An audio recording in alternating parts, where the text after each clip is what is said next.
বিপিএলে দুর্বার রাজশাহীতে যোগ দিচ্ছেন আরো দুই বিশ্বসেরা তারকা ক্রিকেটার। প্লেয়ার ড্রাফটের পর এবার ভক্তদের জন্য বিশেষ চমক নিয়ে আসছে ফ্র্যাঞ্চাইজিটি।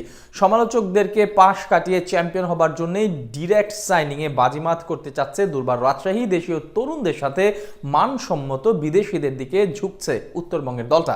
বিপিএলে কোন দুই তারকা ক্রিকেটারকে নিতে চাচ্ছে ফ্র্যাঞ্চাইজিটি এবং কেমন হতে পারে তাদের স্কোয়াড, সেটাই জানবো রিপোর্ট। 2025 বিপিএল শুরুর আগে এখন পর্যন্ত সবচেয়ে বেশি সমালোচিত দলটার নাম হলো দুর্বার রাজশাহী। প্রথমবারের মতো বাংলাদেশ প্রিমিয়ার লিগে এসেই তারকা ক্রিকেটারের অভাবের কারণে তাদের নিয়ে রীতিমতো ব্যঙ্গ করছিল দেশের ক্রিকেট প্রেমীরা। তবে এবার সমালোচনার বদলে নতুন নতুন চমক দিতে ব্যস্ত ফ্র্যাঞ্চাইজিটি। ড্রাফট থেকে মাত্র দুজন বিদেশি স্কোয়াডে নিলেও টুর্নামেন্ট শুরুর 40 দিন আগে বড়সড় সারপ্রাইজ নিয়ে আসছে উত্তরবঙ্গের প্রতিনিধিরা, যেখানে আসতে পারে ক্রিকেট দুনিয়ার দুজন বিশ্ব তারকা। বিপিএল এ রাজশাহী বিভাগ থেকে সবশেষ 2019-20 মৌসুমে অংশ নিয়েছিল রাজশাহী রয়্যালস। সেইবার আন্দ্রে রাসেলের হাত ধরে প্রথমবার মতো চ্যাম্পিয়ন হবার স্বাদ পেয়েছিল উত্তরবঙ্গের ক্রিকেট ভক্তরা। এরপর 5 বছর কোনো দল অংশগ্রহণ না করলেও এবার দুর্বার রাজশাহী নামে নতুন ফ্র্যাঞ্চাইজি আত্মপ্রকাশ করেছে। ফ্র্যাঞ্চাইজি ড্রাফট থেকে আকবর আলী আর জিসান আলমদের মতো তরুণদের স্কোয়াডে ভেড়ালেও বিদেশিদের দিক থেকে ছিল পুরোপুরি উদাসীন। ড্রাফট থেকে মাত্র দুজন ফরেনার ক্রিকেট নিয়েছিল তারা। মূলত এজন্যই ভক্তরা কিছুটা হতাশ হয়েছিল, কিন্তু এবার টনক নড়েছে তাদের। জানা গেছে এরই মধ্যে কয়েকজন বৈশ্বিক পাওয়ার হিটারের সঙ্গে কথা চালাচ্ছে দলটার মালিক পক্ষ।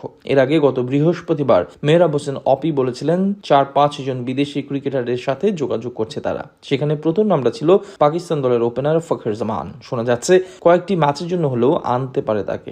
এবার ফখর বাদেও আরো দুজনকে নিয়ে কথা চালিয়ে যাচ্ছে দুর্বার রাজশাহী। সেই তালিকায় প্রথম নামটা হলো নিউজিল্যান্ডের তারকা batter Martin Guptill. Kiwi batter জাতীয় দলের হয়ে খেলছেন না বহুদিন ধরে, তবে ফ্র্যাঞ্চাইজি ক্রিকেটে এখনো বড় নাম তার। কিছুদিন আগেই লিজেন্ড লিগে করেন দুর্দান্ত সেঞ্চুরি, তাই বলা চলে বিপিএলেও বড় নাম হবেন গাপটিল। মূলত জানুয়ারিতে অনেকটা অবসর সময় কাটাবেন তিনি, সেই সুযোগটাই নিতে চাচ্ছে দুর্বার রাজশাহী। এর আগে ফ্র্যাঞ্চাইজিটির কর্তৃপক্ষ থেকে জানানো হয়েছে নিলামের পর পুরো শিডিউলের জন্য বিদেশি ক্রিকেটার নেয়ার ইচ্ছার কারণেই তারা সেখান থেকে প্রথমে মাত্র দুজন ফরেনার ক্রিকেটার সাইন করায়। তাই এখন গাপটিলের মতো ক্রিকেটারের দিকে নজর দিয়েছে, যিনি কিনা বিপিএল এ প্লেয়ার ড্রাফটেও নাম রেজিস্টার করেছিল।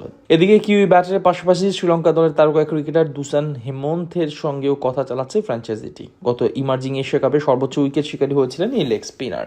বাংলাদেশের স্পিন উইকেটে নিজেদের বোলিং গভীরতা বাড়ানোর জন্যই এমন সিদ্ধান্ত নিতে যাচ্ছে দুর্বার রাজশাহী। তাছাড়া মিরপুরের পিচে দুসান হেমন্থের মতো বোলাররা হতে পারেন বেশ কার্যকরী। এখন গুঞ্জন অনুযায়ী ফখর জামানের সাথে এই দুই ক্রিকেটার যদি আসে তাদের হয়ে মাঠ মাতাতে, তাহলে নিশ্চিতভাবেই টুর্নামেন্টে অন্যতম শক্তিশালী দলের পরিণত হবে তারা। এরই মাঝে রাজশাহীর ব্যাটার হিসেবে যুক্ত হয়েছেন নিনামুল হক বিজয়, আকবর আলী আর তরুণ জিসান আলমের মতো তারকারা। তাদের সাথে বোলার হিসেবে আছেন তাসকিন আহমেদ।